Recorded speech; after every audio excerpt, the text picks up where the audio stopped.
Okay. Hello, my name is Mike Fonseca. I am president of the First Flight Society in Kitty Hawk, North Carolina. We've got a special guest today helping us celebrate December 17th, the 117th anniversary of the first powered flight.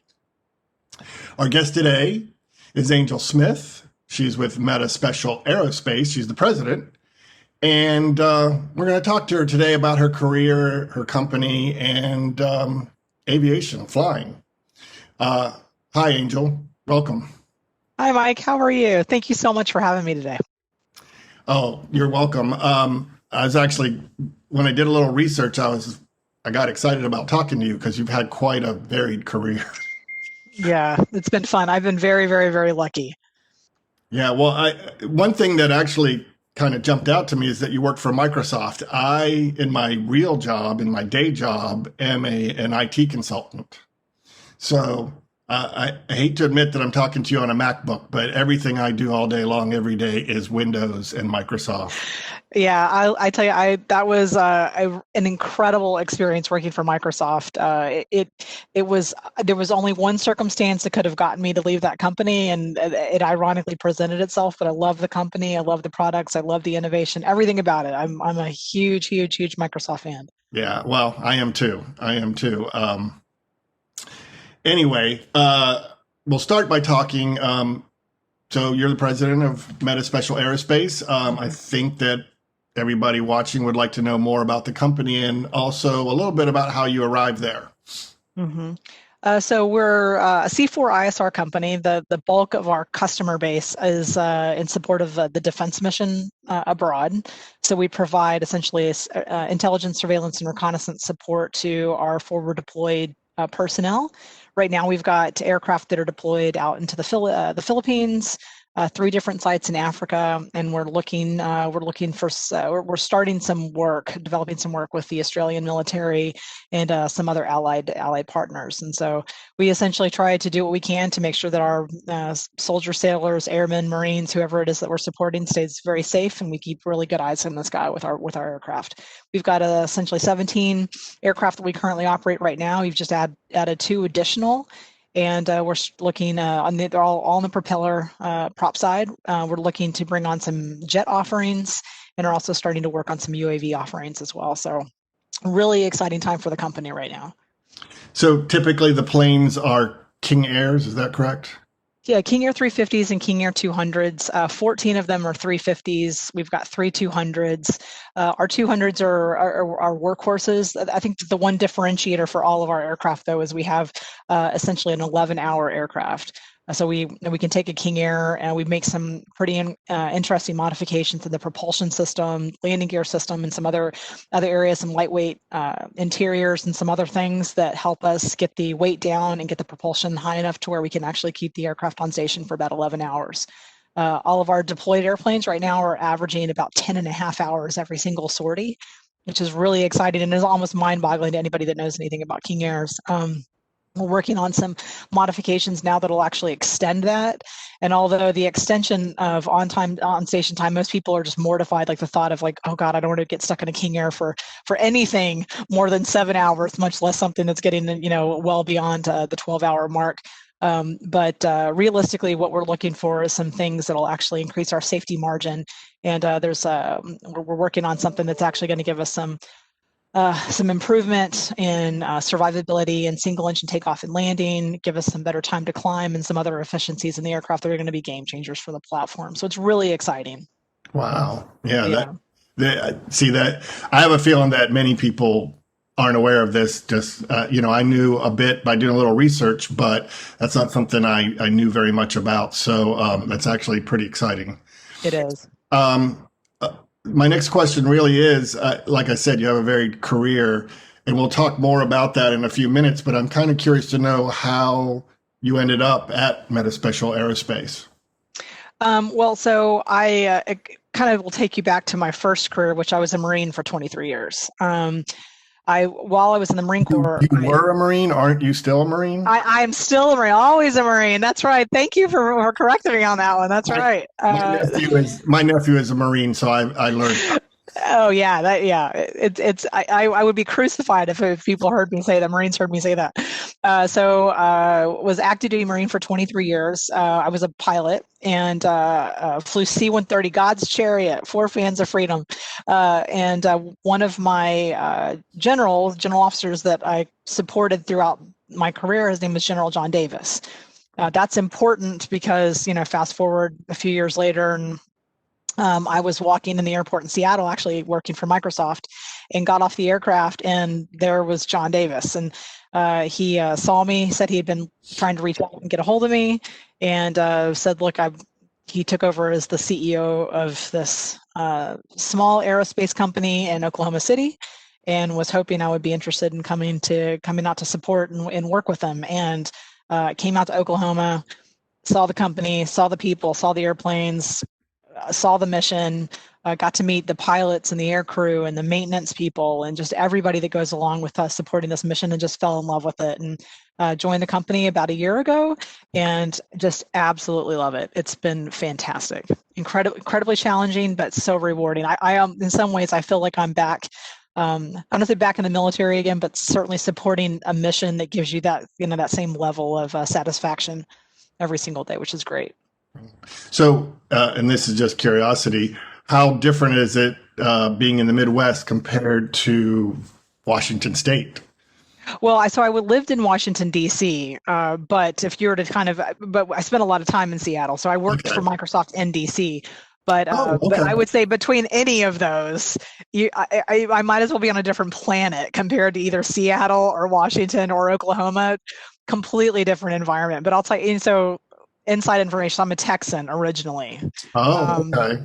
I would be lying to you if I didn't tell you that internally inside the Smith family, there's been a little bit of an uproar over the fact that I've moved to Oklahoma. it's it's been a little bit of a thing, but it's been great. The people here are great. The food's just really amazing. I didn't realize before I moved here what a foodie town Oklahoma City is. It's really pretty incredible. But yeah, Yeah, it's I'm great. actually talking to you from Richmond, Virginia, and it is also a foodie town, which is one of those things people wouldn't think, but Yeah, it is. yeah, absolutely.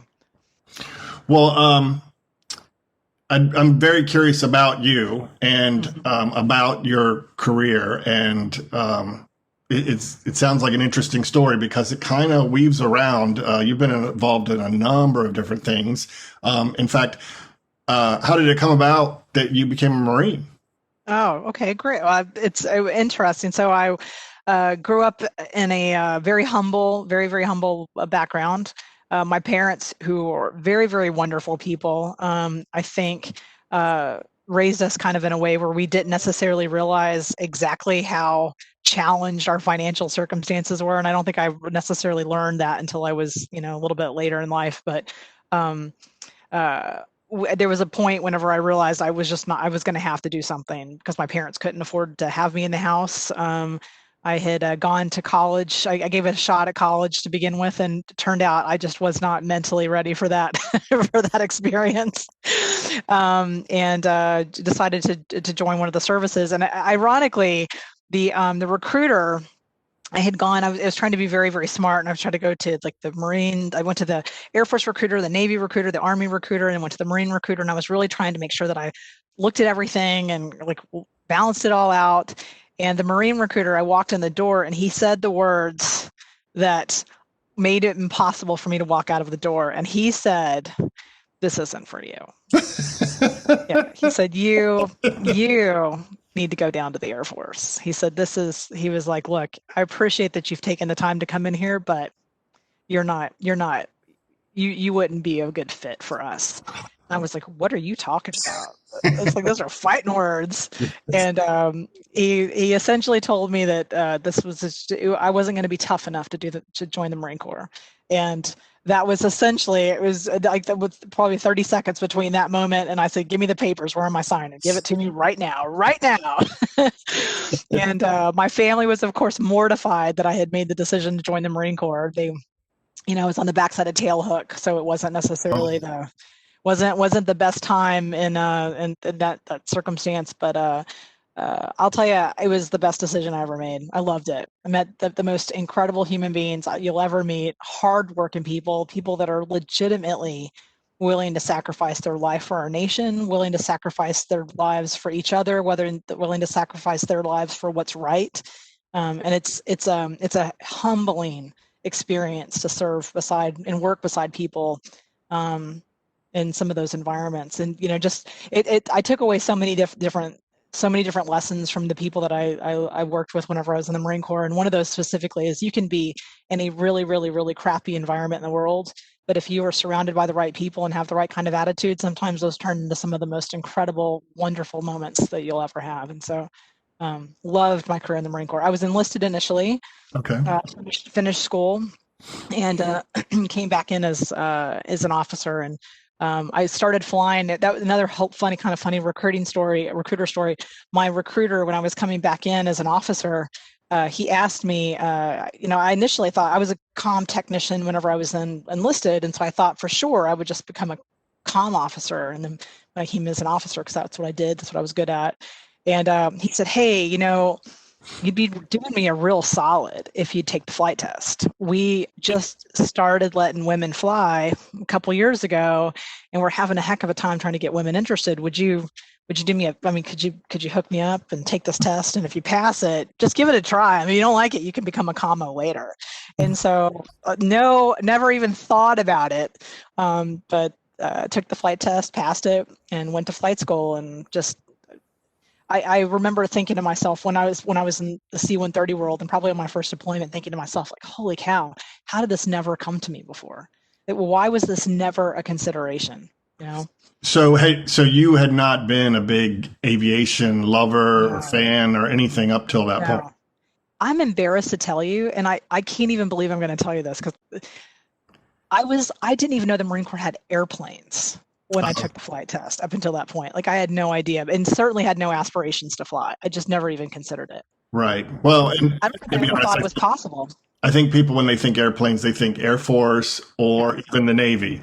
But yeah, no, exactly. I understand what you're saying. Yeah.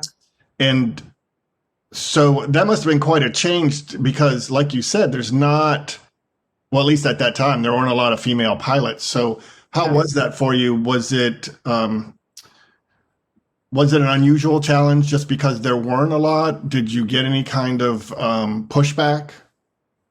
A little bit. I mean, I would be lying to you if I said that it was a super silky smooth transition. It was a little bit difficult.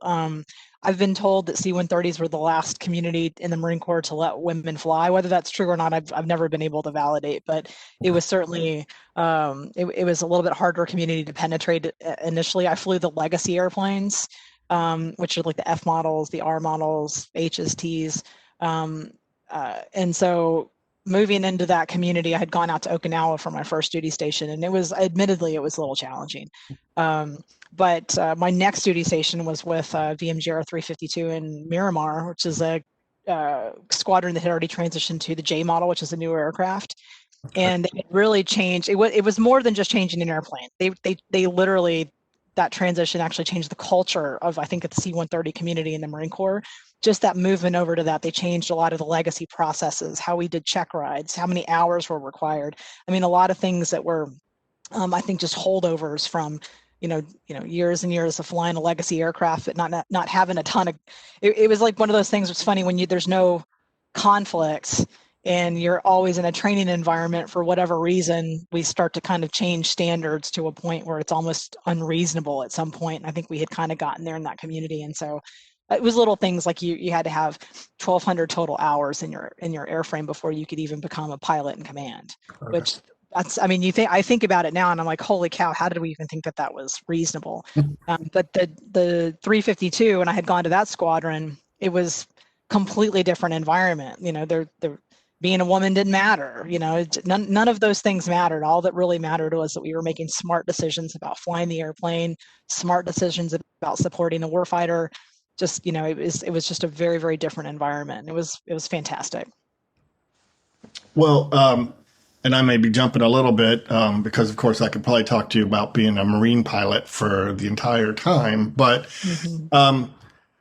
So where did you go after the Marines?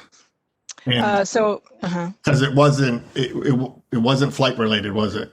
No, it wasn't. It was very different. So my last duty station when I was in the Marine Corps, I worked at what's called Office of Legislative Affairs and worked in support of it's essentially educating and informing members of Congress and staff on Marine Corps things. And so because I came from the aviation world, that was obviously a natural fit for me to kind of serve as the aviation liaison for the Marine Corps to Congress. While I was there, I was very, very lucky. At the time, we traveled with the Speaker of the House, which is Speaker Boehner. So I traveled a great deal with him. I traveled a great deal with Congressman Thornberry and Congressman Devin Nunes, which they were running the armed services and the intelligence committees at the time. And so I was very, very lucky that I had access to some of these really pretty influential members of Congress. And while I was on one of the trips, Congressman Nunes had asked what my plans were, and I was already contemplating retirement at that point because I was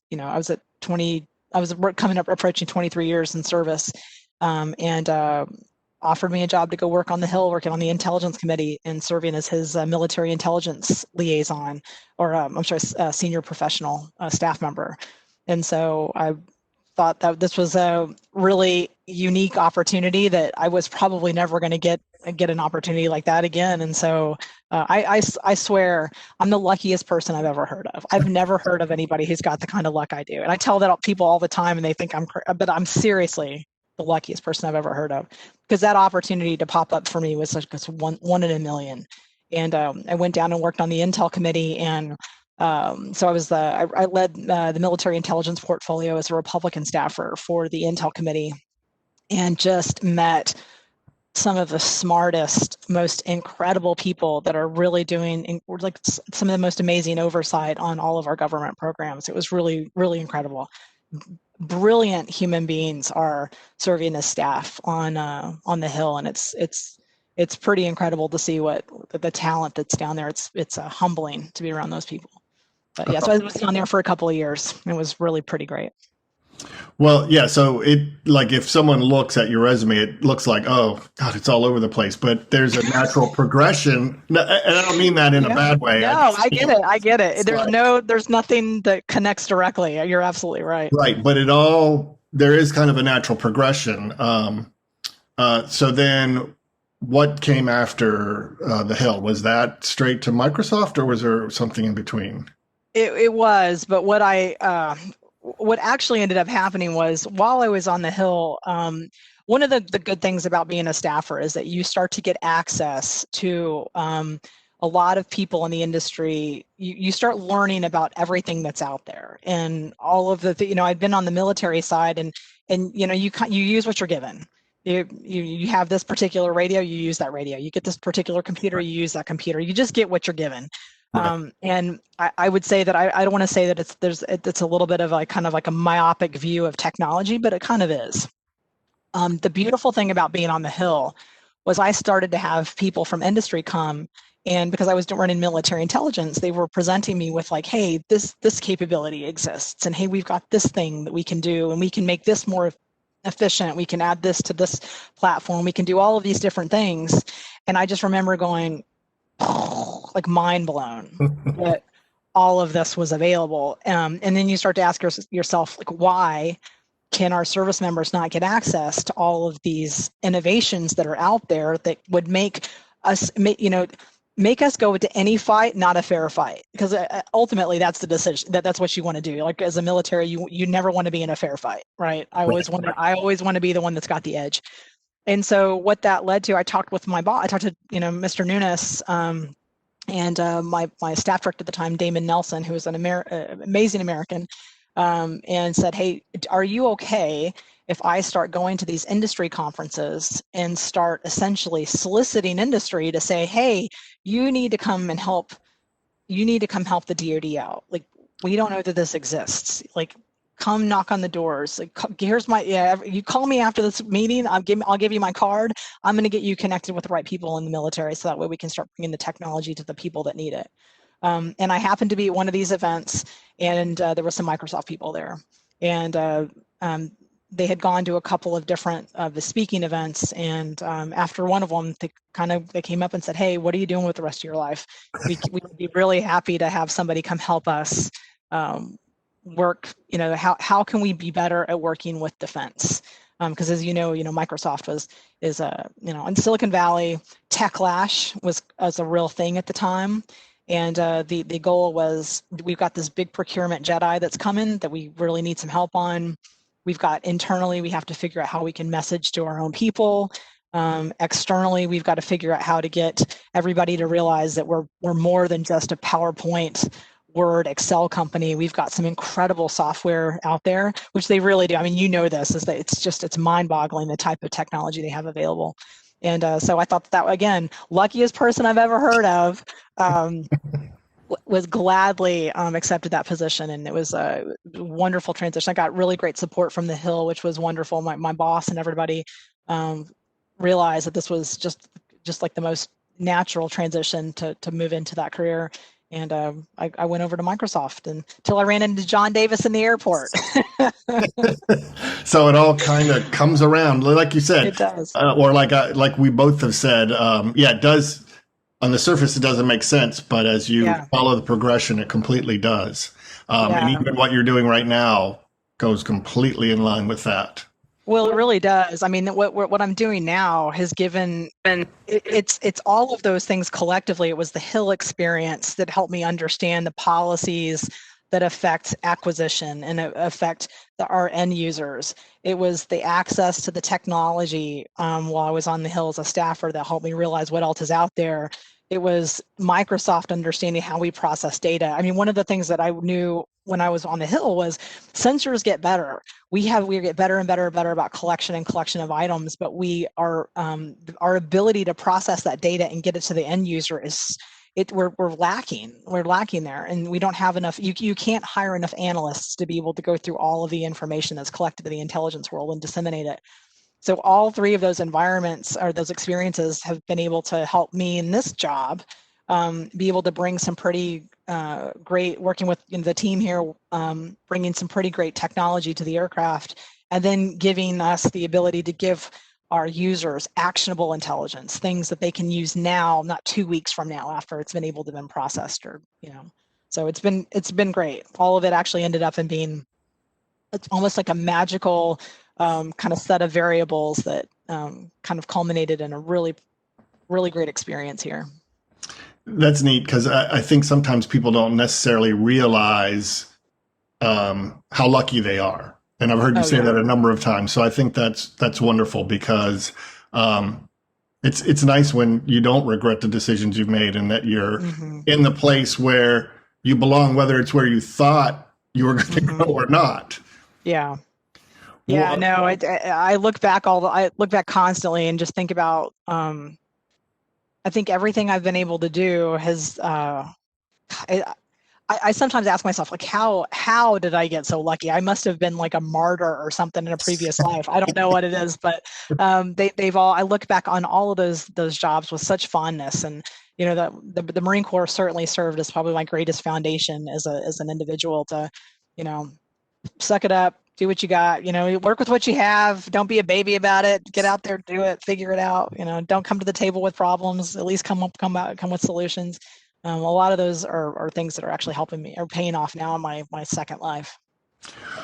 That leads a little to the side here, but obviously you've done a lot of work with aviation. Is it something that you've become a fan of? Because obviously at the beginning you didn't know a lot about it, then suddenly you were in it. It's like the old joke about I don't know how to spell engineer, but now I are one. So that's you as far as the aviation world, it sounds like. So are you a fan now, or is it just staying? Who doesn't love airplanes? Like, show me a person who doesn't love airplanes, and I'll show you somebody who's got like really big problems. Like, airplanes are awesome.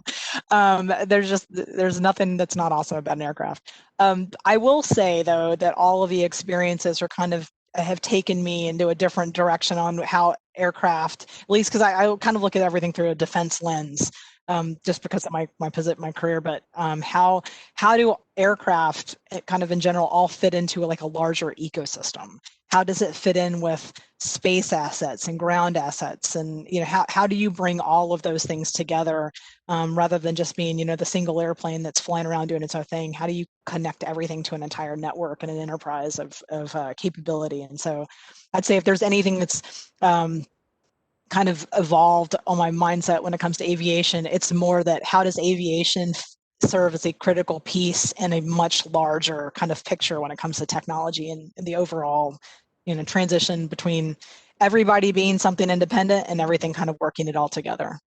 The airlines see it. They started implementing like a Wi-Fi into the aircraft. Like even airlines have already kind of started to realize that they're part of a greater ecosystem if they want to provide that full customer experience. So that's interesting. This is more self-serving. Have you ever been down to Kitty Hawk? If you were in DC? I have. Okay. Hey, can I tell you that I'm a big kite surfer, and I go down to Avon just about every year. So I pass right by Kitty Hawk every time I go kite surfing. Okay. I love that area. I should have known you were a kite surfer. I mean, that was just. No, that's terrific. And our friends at Kitty Hawk Kites will be glad to hear that too. So. Yeah, I took a lesson there a couple of years ago, actually. Oh. Yeah, I think I still get their newsletter, actually. I just got a newsletter from them yesterday. I guess they're having a sale there or something. But yeah, I bought 2 Cabrina kites from those guys about 2 years ago. Yeah, so. Oh, thank you. They're amazing kites. So yeah, see, it is a small world. It's totally a small world. Yeah. Well, I think that pretty much covers it. Unless there's something you'd like to add, definitely. We definitely want you to finish up with telling us how to get in contact with your company, the website, etc. Absolutely. So if you go to Meta Special Aerospace, you just type that in your Google, it'll on your search engine, it'll pop right up. You'll see that part of us, we've got a single enterprise called Meta Aerospace, but inside the company where we started adding a multitude of different companies with different capabilities. We're bringing on a SAR satellite company, so we've got some companies also in our enterprise that work on synthetics, some immersive synthetics kind of capability, and some data management, and all kinds of really cool things that are starting to happen inside the enterprise. So reach out if there's anybody interested in flying. I'm happy to talk to anybody who's interested in it. I'll tell you, it is the most wonderful accident that has ever happened to me. So it's definitely.